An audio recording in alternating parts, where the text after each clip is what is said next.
Alright, told you when the car was lower, we would check out what's in the engine bay. We had this Treadstone intercooler happening here. We're not done with it. We're gonna try and get it close to finishing it. This is the charge pipe. It's out of titanium. It's pretty cool. This is that V-band flange. We had made half of it work with the aluminum one from HPS and then half of it work with the Tycon one.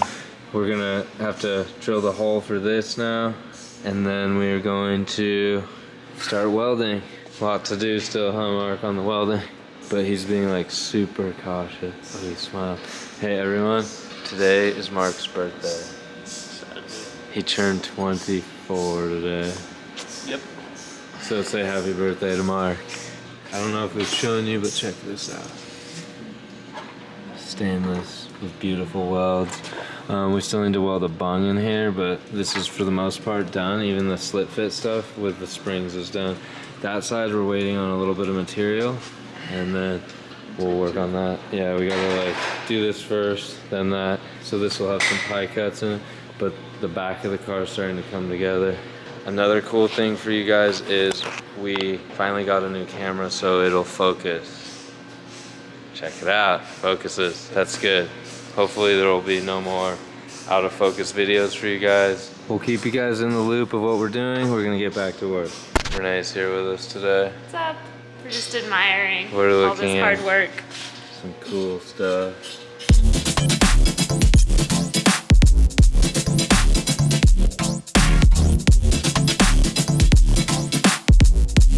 Check out the back of the car though.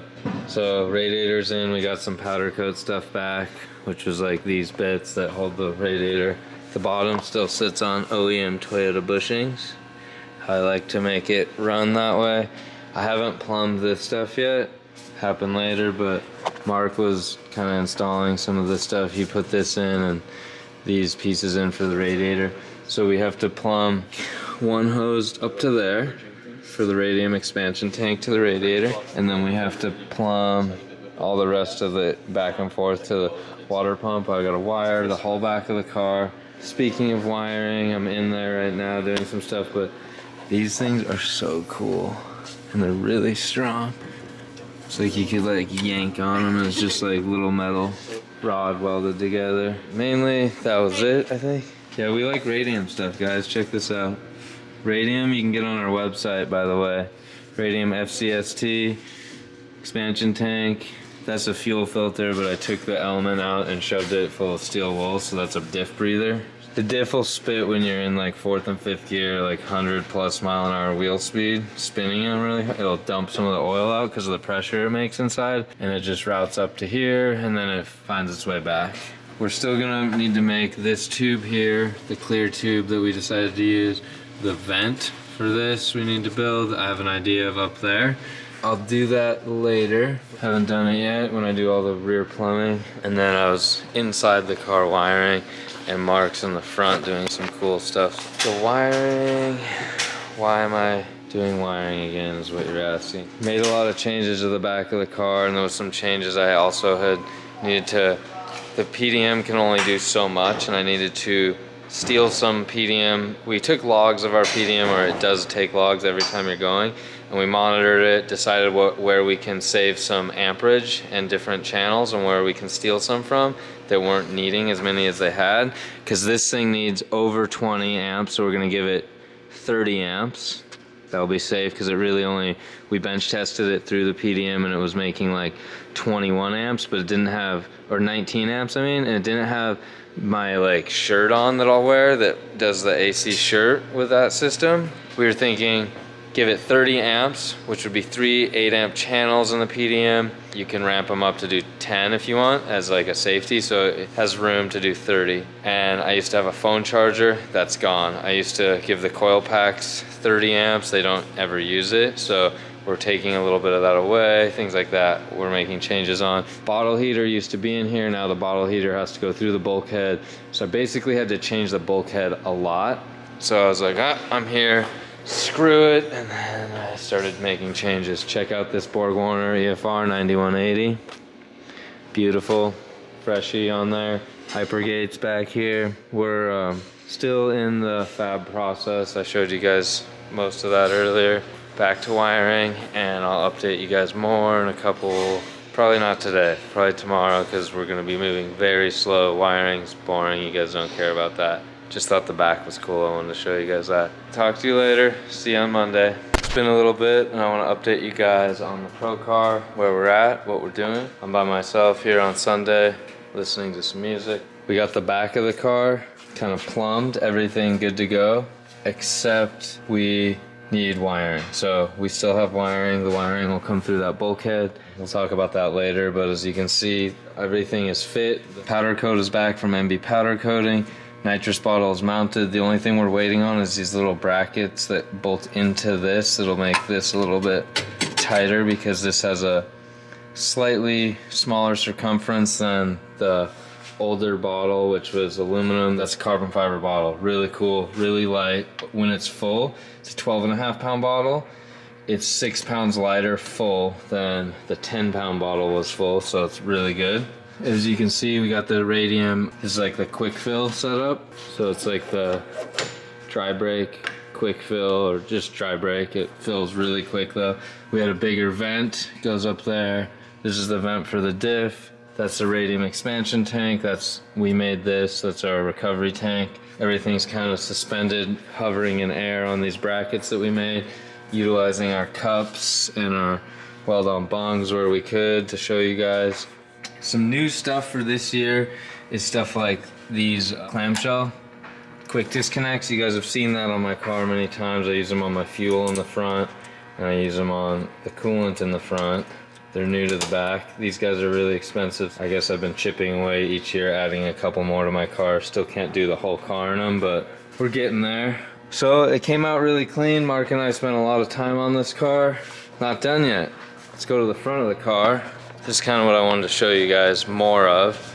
We had this mostly done over here, and I was working on these hard lines. They're complete. They're all aluminum with XRP tube nut and tube sleeves. The two hyper gates are connected, and then you feed them from the boost reference, which is in that charge pipe. Down here, it tees in up to your boost solenoid, then goes down for when you're gonna control boost. It's through this line, and then they both are connected together via the top. I don't know if you guys have ever done it that way or seen it that way, but that's how we did it this time. So today, what I'm about to do, and I'm gonna bring you guys with me, I'll put this GoPro on my head, and I'm gonna make the coolant feed line out of the back of the head to feed to the turbo, and then the return line from the turbo, and then the oil feed line on the turbo. We did do charge piping, we're done with it. We did the intercooler from Treadstone, and then we did intake pipe. I'll show you guys that in a little bit. It's over there on the shelf, but it's kind of gonna be a surprise for when everything's done, how clean it'll look. And then the wiring, I didn't make much progress on it over the last couple days. That's the chassis harness. I finished gluing it, but I need to repin the PDM. I need to do the back of the car wiring. And then we have a little bit of stuff up here to do in front. Not so much left. Probably have like 2 weeks, maybe a little less, maybe a little more, then we could be starting it, and then shortly after that driving it. So if you look on my hard line here, let's see if you can see it. Way back in there, there's AN lines, 2 of them. One of them is the bleed off of this, off the top of this, goes into a -4, and then behind that there's a -6. It's just a return. Instead of returning the coolant out of here into here, I just send it straight into that hard line, which is on its way back to the radiator already, and it travels back there. Pretty simple setup. Not everyone could do that because they don't have hard lines running right there that they could weld a bung onto to have a -6 return line in, but I did it that way. I'm gonna build some coolant lines and 1 oil feed line, and I'm gonna cover them with this PTP heat reflective sleeve, and I do that so that it keeps it safe enough that it doesn't damage the hose when it's near the turbo. There's a lot of heat near the turbo, hundreds and hundreds of degrees, and you could melt even like the outer skin of the line, but you could also melt the PTFE liner. And if that was to happen when you're at the track, you'd need a new hose, you'd be out that track day, or you'd be fixing your car instead of driving your car. So this PTP heat reflective sleeve, which we sell this on our website, you see it throughout my car, and it's there for a reason, not just because it's silver and it's shiny, but it's there to protect it. Back here is to protect it in case my wheel catches on fire, because we've had both wheels catch on fire before. And then if it does, I don't burn my coolant hoses and have to shut it down for the weekend. I can just know that this will save my coolant hoses and we can keep driving. So let's get to that.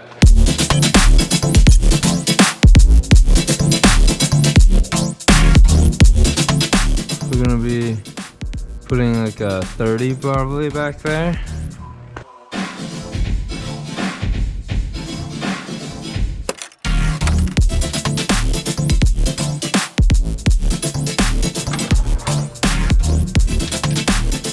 What's gonna be hard is when we're done with this, tightening that is gonna be hard. We'll figure that out when we're there though. We're going to use, and we're gonna use stainless because it can handle a little more heat than this monofilament that you see I'm holding in my right hand. The stainless can hold maybe 100 more degrees. Then we'll cover it in the sheathing and we'll get a lot more out of it. So this is literally one of my favorite things to do, is build hoses. And I have a lot of equipment for it over here. So you guys are gonna get to see why I like it so much. And then I made this little work area over here that kind of has a little bit of everything.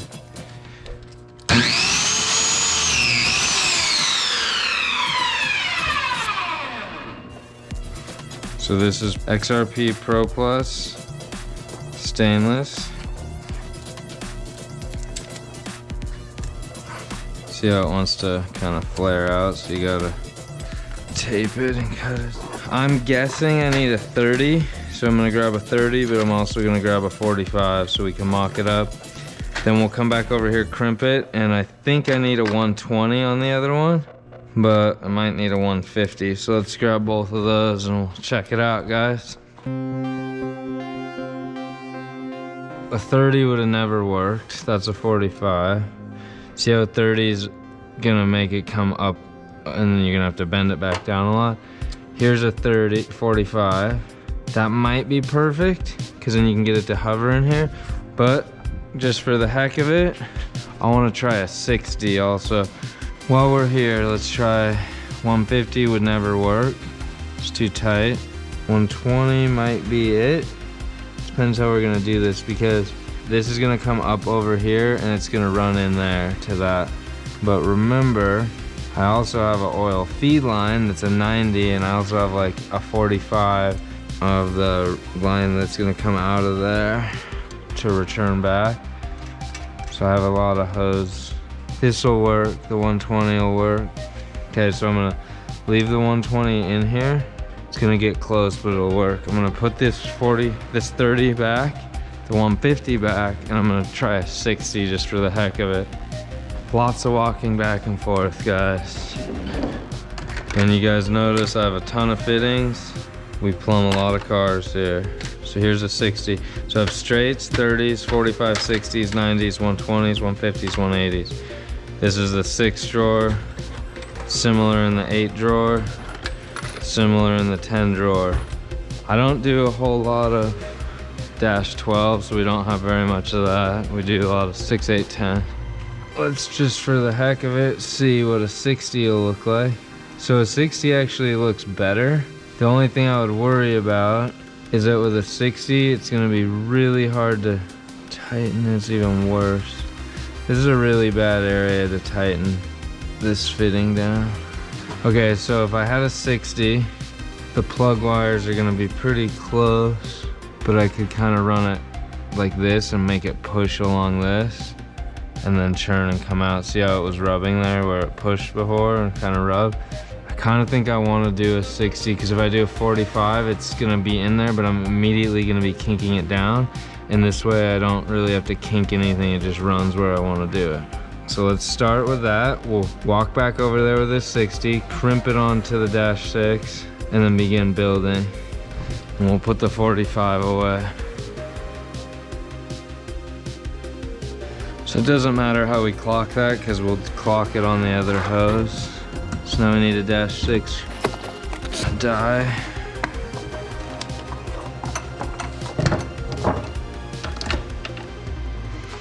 This is where it gets tricky. It would be nice to have extra hands, but it is what it is.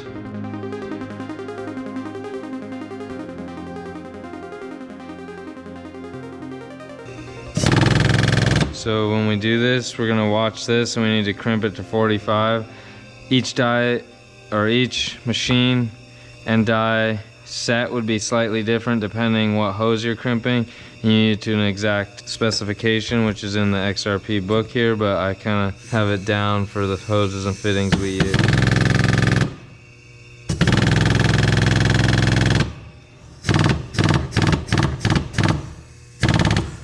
So we gotta go between 45 and 4800. We went to about 46 and I tapped it once, so we're good. Let's head back over to the car, make our measurement, then we can come back and cut the hose. Then we can come back over here, double check it, slide the sheathing over it, then come back over here and clock it, crimp it. It's a lot of walking back and forth.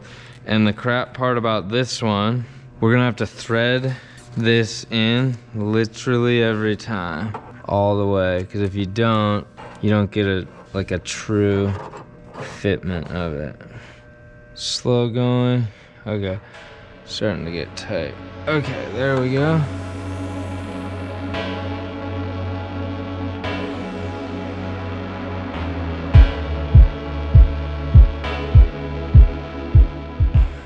We want it to stay down like this.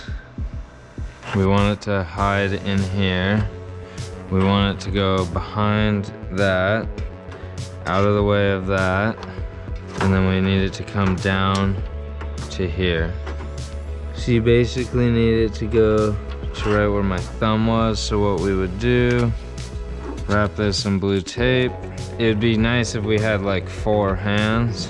It's not the case. I think cutting it right about the tip of that blue tape or right tiny bit below it, if we can get it to sit like that, we're good. Even shorter might be good too.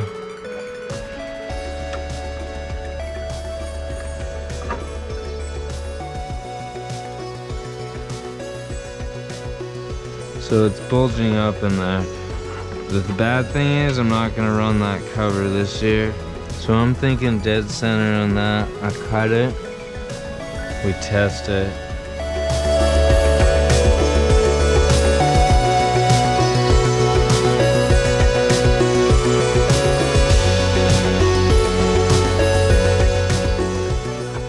So this is if we decide we need to cut it shorter, or we like how we can kind of manipulate it.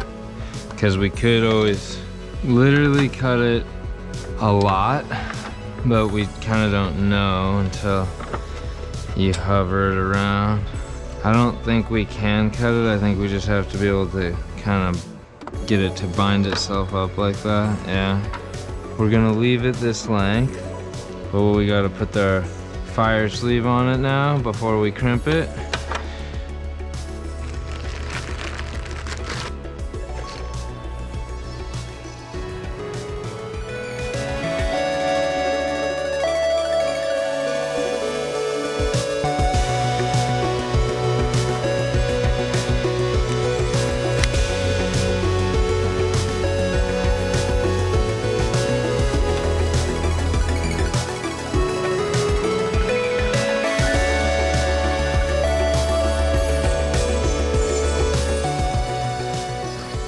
Okay, so what I did is made it slightly longer so that we can cover even the collars. Because this hose is gonna probably last a year and a half, 2 years. So what we wanna do, cover all of it with PTP Fire Sleeve. This section over here is more crucial where the turbo is. So now what I do typically is I crimp this like hardly, just barely crimp it enough to hold itself in somewhat of a position, and then I go over there and I get it to fit just right, and then I come back here and I crimp the heck out of it. It's a little bit of extra work, but you can get it real exact that way, which is exactly what you want on hoses, just to be very exact.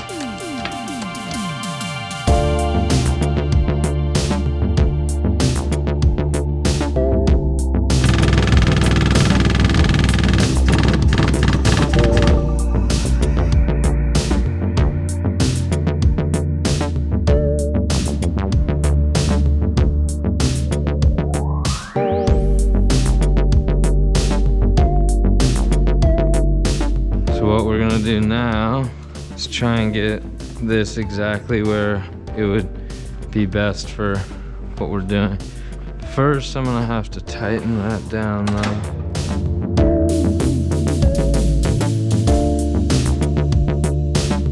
Something you want to think about when you're plumbing this, it doesn't matter which way it goes in or out, but the lower one needs to be the inlet, the higher one needs to be the outlet, because bubbles will rise. Keep that in mind, because then the bubbles are going to leave with that. If you fed the top and then there was an air bubble trapped, it's just gonna sit in there cooking, and that'll create more heat and potentially be an issue with your turbo.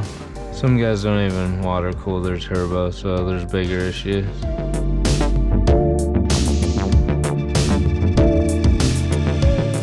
So also, once I get the other hoses in here, like this one, and I can kind of zip tie them together right here, and then that one leaves, and I'm gonna have a -4 running up here and come above that and feed into that for the turbo feed. And then you kind of either safety wire or zip tie all 3 of them as a bundle. This hose up here isn't gonna have so much free room to slip and slide around and move out of the way. It'll kind of just stay exactly as we have it here. So that's where we want it clocked. Unthread this now, and we'll go crimp it all the way to 4500, and then we'll safety wire it, and that's one hose. I'm gonna keep going after that, but I'm not gonna film all the hoses for you guys. A lot of walking back and forth, you get the idea. But when we throw this back in the crimper, see how there's ribs of the marks of where the teeth of the die went together? You gotta line it back up so it's not gonna double mark it, because it'll look ugly when you do. It would still work, but it'll just look ugly. So you kind of make sure you can line up so the ridges will be where the ridges were. But at the same time, I don't want it to wander from where I need it clocked. So we did it. Done lots of hoses, so this is easy, but for you guys it's probably cool to see it happen. So here, I'll go all the way to here, and then I'm gonna do my safety wire. This side might not fully get covered, but it's pretty close. I'll do that with the safety wire. I'm gonna go do that now. This is a pretty nice XRP machine. I have all the dies for all the different fittings, and then it does have a slow leak in this pump, and I rebuilt it, still have it, so I don't know, we just remove it. Cool thing is I was able to repurpose an AN line from the water. That's like where you drain water if there's any from the compressor. It'd be so cool to plumb your whole entire shop with XRP. That'd just be like thousands of extra dollars, so that will never happen, but it'd be cool. Now let's do some safety wire. I will talk to you guys later after we do some safety wire. On this safety wire, I typically wrap around like 2-3 times, then I pull it tight, do the safety, and if you can, you want to hide all the twisted part, or you don't have to. I like to hide it to make it even more clean. If I put it underneath that, this will be the exposed part back here that you would see. So that's what my goal is. Let me cut that a little shorter. You guys can see that. Then what you do, if you can, you fold it back over itself in half. Then you pinch it. You hammer it. This is a GEARWRENCH. They have two sizes, but this is their mini safety wire plier. It's not a hammer, but I use it as a quick little hammer there. Typically, I don't measure this, kind of work my way down and then decide where it needs it again. But on this case, on this one, it's going to be like bending everywhere. So I might do it like, you know, something like this and do it again right here.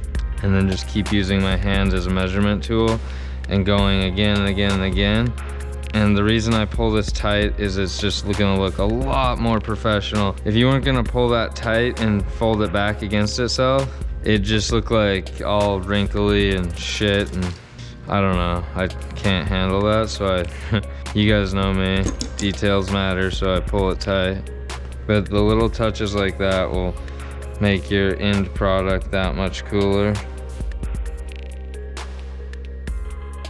Once you guys get good at safety wire, it's not too crazy of a undertaking. You could get it done pretty quick and move on to your next thing. When you first start safety wiring stuff though, it's not the quickest process.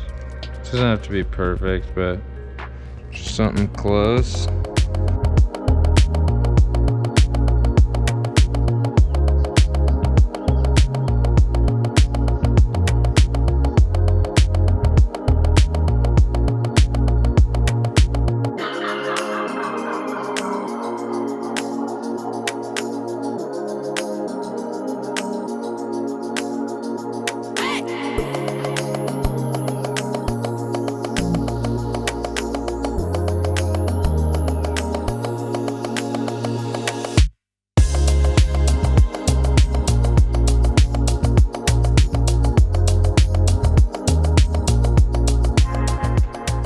My God, that took forever, but that's a beautiful. All right, guys, that's it for today. I'm gonna keep building hoses. You saw how that one fits. You guys will see once they're all done. All right, see you later.